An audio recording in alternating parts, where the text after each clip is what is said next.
నమస్తే. ఇప్పుడు మనం వెదురు చాటలు కొనుక్కుంటున్నాం కదా మార్కెట్‌లో. సో, మనకి అవి ఇంతకు ముందున్నంత క్వాలిటీ ఉండవు కాబట్టి మనం ఏం చేయాలో చూద్దాం. సో, మెంతుల్ని ఒక నైట్ అంతా నానపెట్టుకొని ఇలా ఉడకపెట్టుకోవాలి. ఉడకపెట్టుకున్న వాటర్‌లో మనం న్యూస్ పేపర్ ఏసి మళ్ళీ ఉడికిపిచ్చాలి. ఉడికించాక ఆ మెంతుల్ని గ్రైండ్ చేయాలి. ఇది మెంతులు పేస్ట్ అనమాట. సో, గ్రైండ్ చేశాక మళ్ళీ అందులో న్యూస్ పేపర్ వేసి కొంచెం ముక్కలు చేసి అదే మిక్సీలో మెంతుల పేస్ట్తో పాటు మళ్ళీ గ్రైండ్ చేయాలి. గ్రైండ్ చేసినాక వచ్చిన పేస్ట్ని ఆ వెదురు చాటుకు మొత్తం ఇలా పట్టించాలన్నమాట. కంప్లీట్గా పేస్ట్ అంతా పట్టిస్తే అప్పుడు ఇంతకుముందు అంత క్వాలిటీలాగా ఇప్పుడు అల్లట్లేదు. సో, ఇలా చేస్తే కొంచెం స్ట్రాంగ్గా ఉంటుంది అన్నమాట.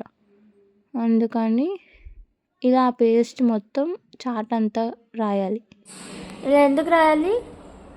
చాట పాడవకుండా ఎక్కువ రోజులు మన్నిక్కుతుంది. ఏమెక్కుతుంది? మన్నిక వస్తుందని, అంటే ఎక్కువ రోజులు వస్తుందని. ఓకే. మరి ఇప్పుడు ఇది ఎండిపోయినాక